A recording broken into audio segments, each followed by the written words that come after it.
Matini munange no je twaberedde eyo emabegako eyo mu weeks eziyiseeko emabega ebigambo bibadde biyitingana bingi nga King Saha ne Palaso ng'ekikonde kifuuse ekikonde abantu abamu ne batandika n'okulekera ne bagamba bano abaana tebette bano abaana tebafune buzibu ne tufuna okukola ki okulumibwa okwawamu ne tugamba lwaki tebatuula Spice Diana yabatuuzizza Spice yalemereddwa Spice mu kulemererwa n'agamba banne muli bawamu mutuule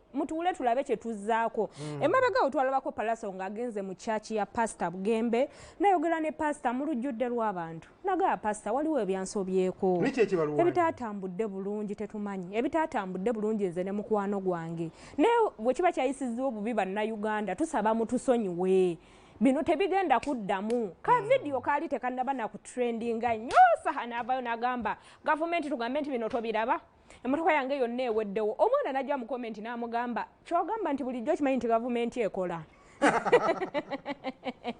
so otala Saha ne Palaso lweyongeddemu ebbugumu lubanga olukkakkana luwongera kulanda ne luddamu ne lukoleera nga ffe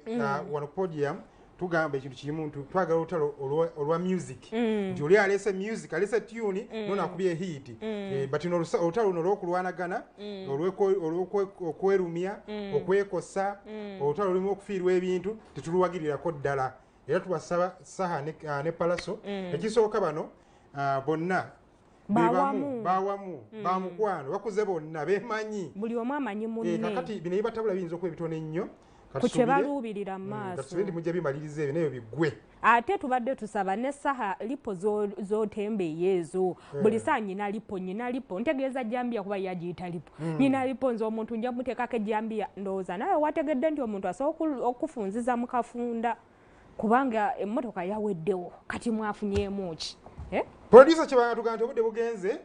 tutwala kubasiibula n'okubebaza mwenna ababaddeko okutusa olunaku olw'enkya katubalekereyo emboozi ya Saha eyo ng'ayogera ku bigenda mu maaso mu mbeera eyo ffe tugenze nambi yonna kyobagamba yadde n'ekimu Mukama batukuumire musule bulungi. You won't see me crying for nothing.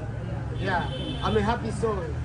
Man happy, man out and nakauka, man out at Jotera, to keeping a good vibe, to keeping a brotherhood. Mwe wale mpalana, mwe wale fitina mwe wale muntu. Bana yinse kumala kalakane fi. Kinyizo bagamba twanye chamani. Oza chiketa kubwa chiketi. Nzemanywa chidio kubwa. Chokola ba. I'm not yani kochiwa chitia. Nze personally siri nnyo kufaayo ekikwe kubanga saakitandika nina binatandika byendubirira bigwe nina kafeero wange ono omulaba tuli wano tudisikasinga ndongo nze njagala nnyo emisaayi gino egiri connected to this era bwemba nemisa gyange ngono tuba tudisikasinga ki mu nsi tuli bangi tusokolera tinga everybody kwanza kinalabe kengechi singa abantu bakukudde mu mapere mu motoka tabaita nizawo obulamu singa onafudde nemumulika nyina badde nsofiiramu Allah yantasiza naye nsimbi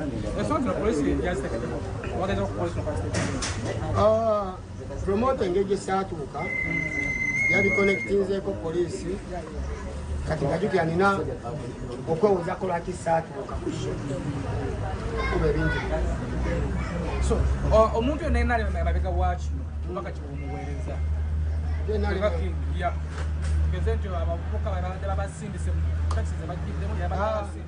nze obubaka bwenyinza okugamba ffenna tuli bavubuka mwewale nnyo abavubuka abali eyo okwenyiga mu crime mwewale nnyo okwenyiga mu violence mwewale nnyo oba muvubuka ngaoli amaanyi golina gonna ngakozese okulaakulana efamire yeebe bulungi so obubaka bwempeereza abavubuka tukolagane twagalane tuyambagane bwetuba tulemaganye omanyi baita okwesonyiwa bagenda kupangisa bakutwale mu bintu ate okaabya efamire yo nga yeyina okujjanjaba yeyina okukola ki so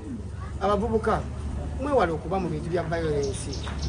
abavubuka mwewale okuba nga gw'amaanyi agakutwala mu jimu gakukola violence obuvubuka bwo busobola okugasa abantu bo busobola okugasa eggwanga lyo busobola okugasa ng'omuntu abavubuka mwewale violence kubanga you will be personally accountable for all your acts ng'omuntu kati gwe bakupangisa nojja nono n'emmotoka ya saha wanaakufunanga gwe so obubaka bwe mbalekera otherwise ala tukuume ffenna tubeeremu